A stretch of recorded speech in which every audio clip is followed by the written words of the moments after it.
दिल्ली में युवाओं की वैक्सीन खत्म हो गई है। पिछले 4 दिनों से युवाओं के वैक्सीनेशन सेंटर बंद पड़े हैं। बुजुर्गों की कोवैक्सीन भी खत्म हो गई है।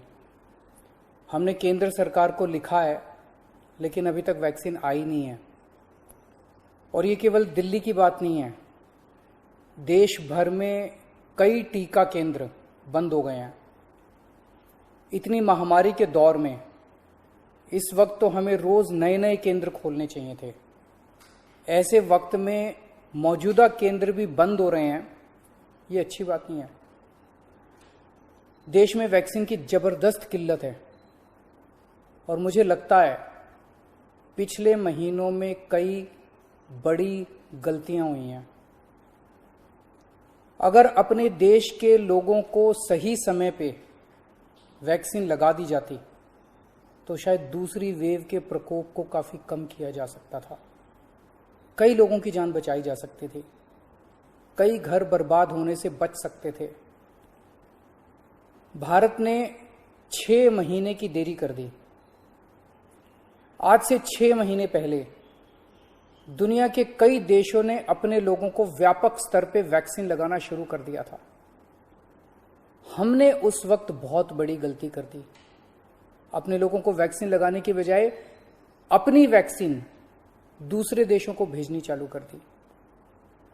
जब दुनिया के दूसरे देश अपने अपने लोगों को बड़े स्तर पे वैक्सीन लगा रहे थे, हम अपने लोगों की वैक्सीन लगाने की बजाय अपनी वैक्सीन दुनिया के दूसरे देशों को भेज रहे थे। अगर उस वक्त टाइम पे देश को वैक्सीन लगा देते तो शायद दूसरी वेव के प्रकोप से देश को बचाया जा सकता था। खैर, जो हुआ उसका कुछ कर नहीं सकते। अब मुझे दुख इस बात का है कि आज भी हम उतनी गंभीरता के साथ काम नहीं कर रहे। मार्च में दूसरी वेव शुरू हुई, हमें उसी वक्त दुनिया भर से वैक्सीन मंगवा के लोगों को लगा देनी चाहिए थी, अपने लोगों को लगवा देनी चाहिए थी। लेकिन उस वक्त सभी राज्यों को कह दिया गया कि आप अपना अपना देख लो, सभी राज्य अपना अपना इंतजाम कर लो। सभी राज्य बेचारे वैक्सीन लेने के लिए पूरी शिद्दत के साथ लग गए। मैं कई मुख्यमंत्रियों के संपर्क में हूं। लगभग हर मुख्यमंत्री ने यहां वहां जहां तहां से वैक्सीन लाने में कोई कसर नहीं छोड़ी। 2 महीनों से देश का हर राज्य वैक्सीन जुगाड़ने में लगा हुआ है। मेरी जानकारी के मुताबिक अभी तक कोई भी राज्य शायद वैक्सीन का एक भी एक्स्ट्रा टीका इंतजाम नहीं कर पाया। उन वैक्सीन को छोड़ दीजिए जो केंद्र सरकार ने दिए हैं, उन्हें छोड़ के कोई भी राज्य अपने प्रयासों से किसी भी कंपनी से एक भी एक्स्ट्रा टीके का इंतजाम नहीं कर पाया। वैक्सीन कंपनियों ने साफ साफ कह दिया कि वे राज्य सरकारों से बात नहीं करेंगे, केवल केंद्र सरकार से बात करेंगे। कई राज्य सरकारों ने ग्लोबल टेंडर निकाले, सारे टेंडर फेल हो गए। एक भी वैक्सीन का टीका अभी तक नहीं आया। तो फिर देश वैक्सीन क्यों नहीं खरीद रहा? इस वक्त हमारा देश कोरोना महामारी के खिलाफ युद्ध कर रहा है। ऐसे युद्ध के समय हम ये नहीं कह सकते कि सब राज्य सरकारें अपना अपना देख लें। कल को अगर पाकिस्तान भारत पे युद्ध करता है तो हम ये थोड़ी कहेंगे कि सारी राज्य सरकारें अपना अपना देख लें, यूपी वाले अपने टैंक खरीद लें, दिल्ली वाले अपने हथियार खरीद लें। ऐसे थोड़ी होता है।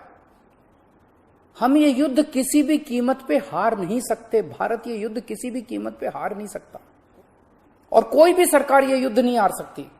यदि केंद्र सरकार हारती है तो भाजपा नहीं हारेगी, इंडिया हारेगा। यदि दिल्ली सरकार हारती है तो आम आदमी पार्टी नहीं हारेगी, भारत हारेगा। यदि महाराष्ट्र सरकार हारती है तो शिवसेना नहीं हारेगी, भारत हारेगा। ये वक्त भारत देश को एक होकर काम करने का है। अलग अलग राज्य सरकारों को अलग अलग एक दूसरे के कंपटीशन में काम करने का नहीं है। ये वक्त देश की 36 राज्य और यूटी सरकारों को केंद्र सरकार के साथ मिलके टीम इंडिया बन के काम करने का है। ये वक्त देश के 130 करोड़ लोगों को एक होके इस महामारी से मुकाबला करने का है। मैं प्रधानमंत्री जी को कहना चाहता हूं कि इस वक्त देश के सभी मुख्यमंत्री अपनी अपनी राजनीति से ऊपर उठ के, अपनी पार्टीबाजी से ऊपर उठ के देश के सिपाही बन के आपके साथ काम कर रहे हैं। आप हमें जिम्मेदारी दीजिए, हम हर जिम्मेदारी पूरी करेंगे। लेकिन जो काम हमारा है ही नहीं, वो काम राज्य सरकारें कैसे करें? जो काम केंद्र सरकार को करने का है वो तो केंद्र सरकार को करना ही पड़ेगा ना, उसे हम कैसे करें? आप जितनी जरूरत है उतनी वैक्सीन लाके हर राज्य को दे दीजिए, उनको जनता को लगाने का काम हमारा है, वो हम करेंगे। देश ने 6 महीने खो दिए, कई घर बर्बाद हो गए, कई जानें चली गई। अब और देरी की तो न जाने कितने और घर बर्बाद हो जाएंगे, कितनी जानें चली जाएंगी। कोरोना को हराने के लिए हम सबको मिलके टीम इंडिया बन के काम करना पड़ेगा। जय हिंद।